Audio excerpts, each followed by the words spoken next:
definitely, we know education is essential for the growth, the development of any nation, and Nigeria is definitely no exception at this time. But experts say the state of education funding in Nigeria is not up to par.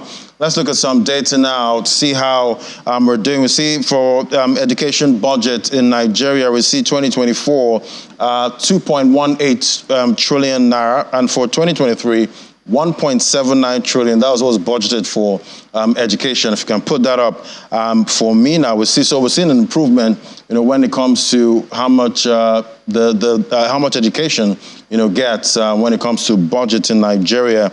If we also look at budget allocation for education, in Nigeria, we've been on single digits for the longest time now. From 2020, we're at 6.5%, up to 2024, 7.85%. If you can put that data up. All right, let's bring in Dr. Kabir Kabo Usman, PRO Chancellor of Prime University, Abuja. Great to have you on the show, sir.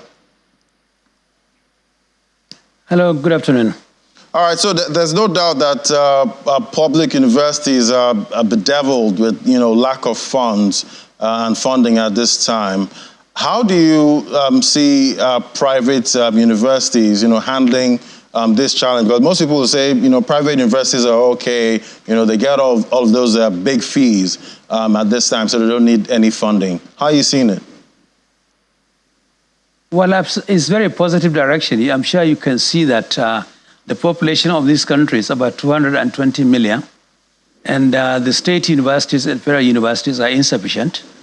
And of course, there is issue of lack of infrastructure and prerequisite manpower, and always there is ASU, strike and all others. So there will have to be an intervention, of actually the private sector.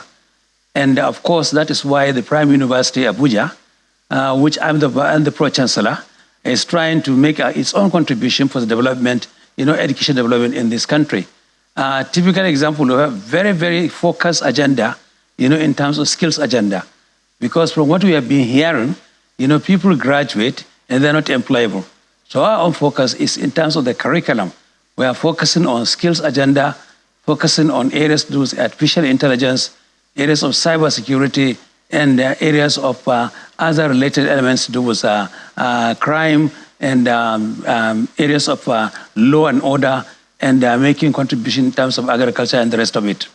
So it is very important we have to have a prerequisite infrastructure and the human capital development and the issues of enterprise and entrepreneurship, digital economy, and many other areas in this field, to make sure that we are competitive and we are unique, in terms of providing education that people can graduate from the Prime University Abuja and compete actually globally. The university is expected to have a combination of all, people, including, rich and poor, to share perspectives. But our experience now, we see children of the poor that may be brilliant cannot attend, some of these private universities. Is there a plan to accommodate brilliant students with a poor background? Yes, absolutely. There is that agenda, and one of our critical partnerships is to have actually a collaboration and partnership with some of the universities, particularly in the United States and Canada, as well as, of course, in the UK. I was a beneficiary of being in the educational system in the UK for about 25 years, and I know that initially there were polytechnics, but once you realize these polytechnics are not delivering the goods, they turn all of them, to the university and focus on skills agenda. So there is an opportunity, actually, for us to collaborate.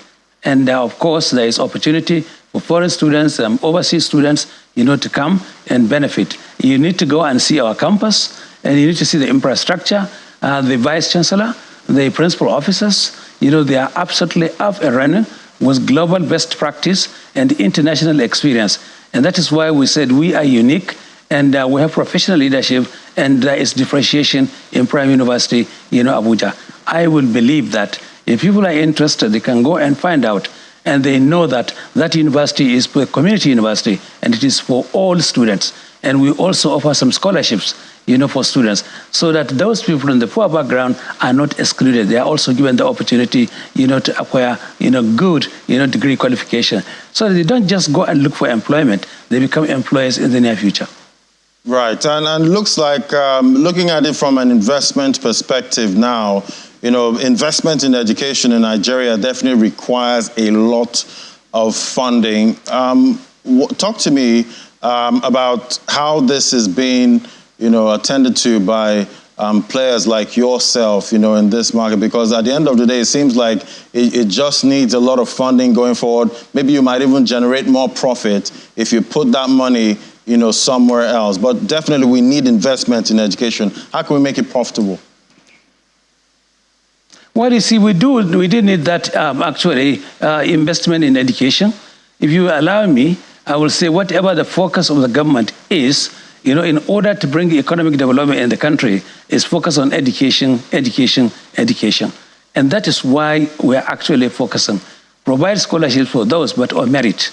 And also create an opportunity, for all Nigerians, to come and study, rub mind and shoulder, from males and females, rich and poor, old and young. And we have a skills acquisition center.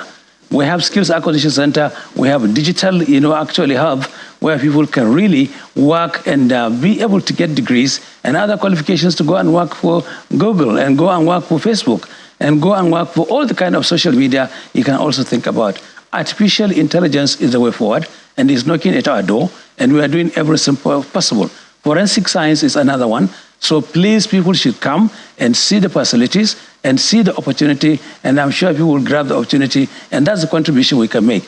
In terms of education, you hardly make money.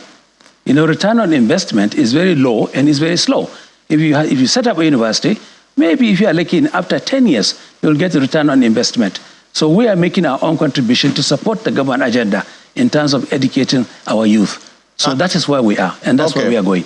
All right, and talking about, the government's agenda when it comes to education there, we've put down a budget of 2.18 trillion for 2024. That's for the education sector. But if we look at education allocation in other African countries, we see South Africa allocated about 19.75% in 2022. Namibia is doing about 27.3%. That was for 2023. That's the allocation to education in the budget.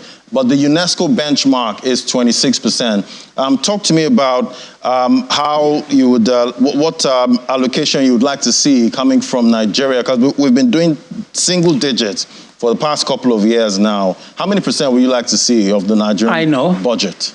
I was opportune to be an advisor to 3 ministers of education in Nigeria and also in the UK.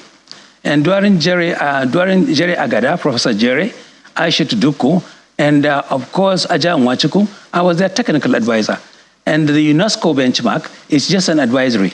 It is not a regulatory framework. It is not absolutely compulsory because these fingers are not equal. So you cannot say every country, their training budget or education budget must be that amount of money. But in Nigerian system, of course, it has been single digit, for a long time. And it has been for 2 reasons. One is the population.